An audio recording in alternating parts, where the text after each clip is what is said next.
शुरू होने जा रहा है देश का सबसे बड़ा मुकदमा, आपकी अदालत, रजत शर्मा के साथ।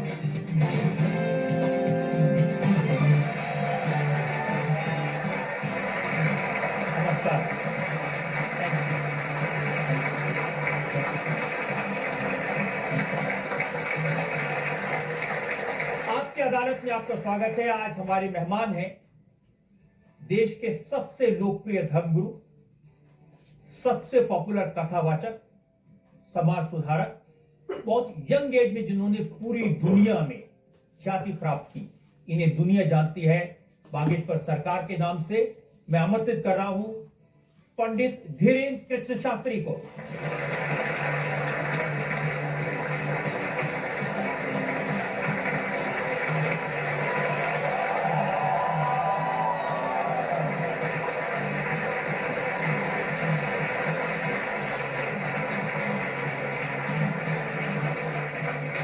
और आपकी अदालत में आज हमारे जज हैं जाने माने वकील अश्विनी उपाध्याय। ये पीआईएल के एक्सपर्ट हैं, 250 से ज्यादा पीआईएल फाइल कर चुके हैं। और आपकी अदालत के आज के जज अश्विनी उपाध्याय।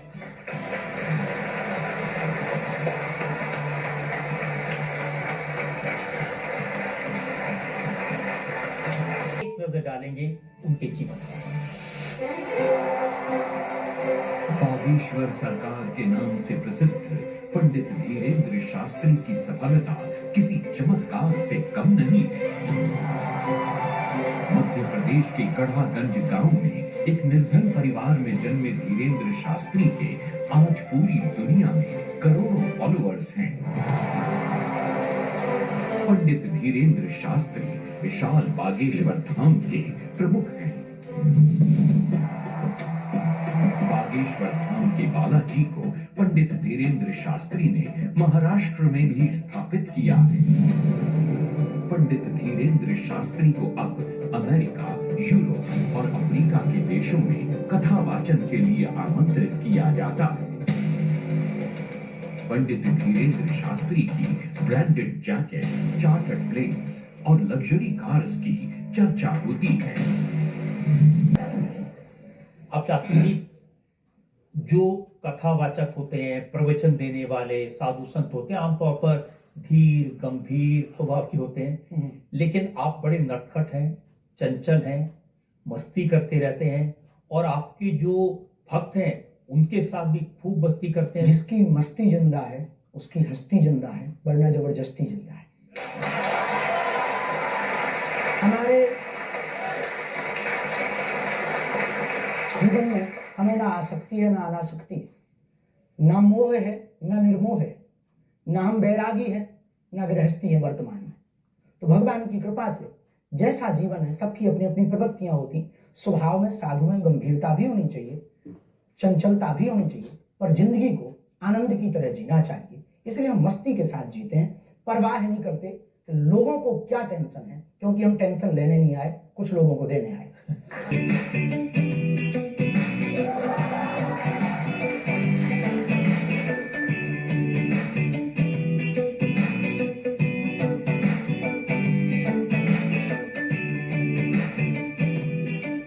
तो आपका चश्मा, आपकी जैकेट, सब कुछ ब्रांडेड है, बड़ी चर्चा होती है इसकी। नहीं, एक ही है, बाकी तो बहुत लो क्वालिटी के हैं, 60-60 रुपया वाले भी हैं, 20 वाले। कोई आता है और इन लोगों की जो हमारे प्रिय हैं, उनकी प्रसन्नता है, जो शिष्य हैं, दीक्षित शिष्य हैं, या जो बहुत प्रिय हैं, प्रेम करते हैं, युवान बच्चे आते हैं, गुरुजी आप एक बार ये पहन के दिखा दो, हमें खुशी होगी। हम पहन लेते हैं और हमें लगता है कि ये बुरा नहीं है।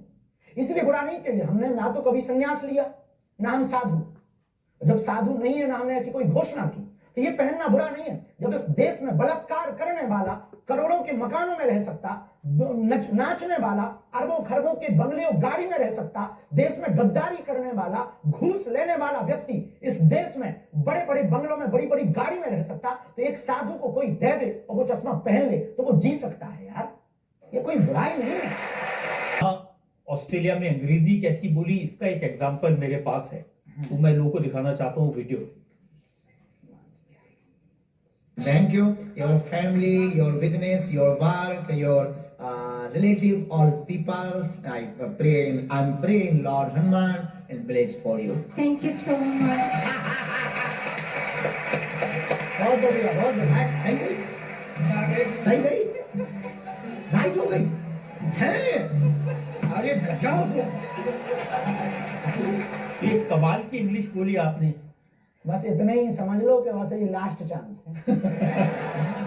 हमको एक हमारे जीवन में दुर्भाग्य रहा, और बहुत स्टूडेंट भी, और इस वीडियो को बहुत देखेंगे। आपकी अदालत देश का सर्वोत्तम ये प्रोग्राम है, इसमें कोई संदेह नहीं।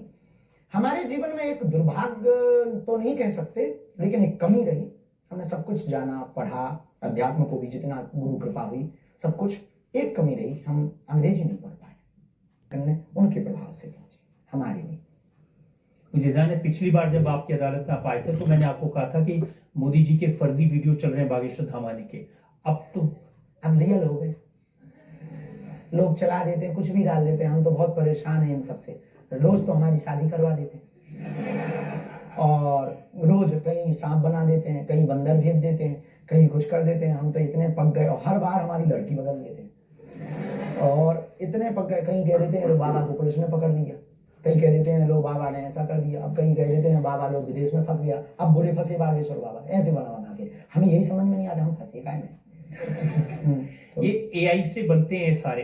हाँ, एआई से प्लांटेड लोग हैं, लगे हैं व्यू पाने के चक्कर में। और कुछ विदेशी ताकतें लगी हुई हैं जो लगातार लेकिन जो घटना हुई है उस घटना के प्रति वहां उन्होंने व्यक्त की है। खड़गे जी ने कहा कि कुंभ में जाने से गरीबी दूर नहीं होगी।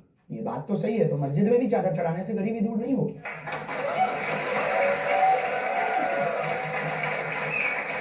चर्च में भी कैंडल जलाने से गरीबी दूर नहीं होगी।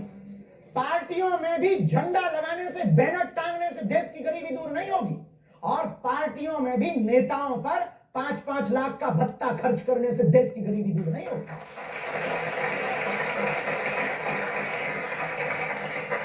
और जब आप बिहार गए तो राबड़ी देवी ने कहा कि किसी में दम हो तो भारत को हिंदू राष्ट्र बनाकर दिखाए। इस देश के हिंदू यदि कायर होंगे तो नहीं बना पाएंगे, और हिंदुओं का जमीर जगेगा तो वो बना देंगे। हम तो अंतिम समय तक लड़ेंगे और उनको धन्यवाद कहेंगे। इस देश में तो भगवा आतंकवाद की बात हुई है। ये कहा कि जो आतंकवादी हैं वो भगवा पहनकर आते हैं। सुना था, पर वो तय हो गया कि भगवा आतंकवाद नहीं होता।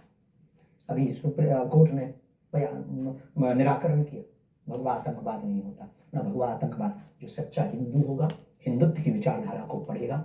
हमारी बात को समझना, हिंदुत्व की विचारधारा को पढ़ेगा, जानेगा, जिएगा, वो कभी किसी की हिंसा नहीं करेगा। भी लोग हैं जिन्होंने कहा कि सनातन डेंगू मलेरिया की तरह खतरनाक है, इसको जड़ से मिटा देना चाहिए। हम किसी भी नेता के बयान पर टिप्पणियां नहीं करते। सभी नेताओं के प्रति आदर है, हम सभी पार्टियों के प्रति आदर रखते हैं, सभी लोगों के प्रति आदर रखते हैं। पर इतना कहेंगे, आप राजनीति खूब करो पर धर्म की राजनीति मत करो। राजनीति होनी चाहिए, धर्म में राजनीति नहीं हो रही है, राजनीति में धर्म हो, ये बात अलग है। तो हम प्रार्थना ये करेंगे, लोग हैं कुछ भी। आप राजनीति करना चाहते हैं?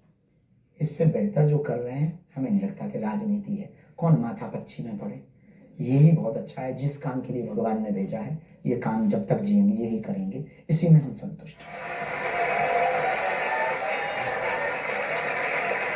और मैं आपसे एक प्रश्न करना चाहता हूँ कि आप इतनी बेबाकी से तत्परता के साथ सबको जवाब देते हैं, अपनी प्रतिक्रिया प्रस्तुत करते हैं, तो आपको कभी आज तक डर नहीं लगा किसी के बाप से?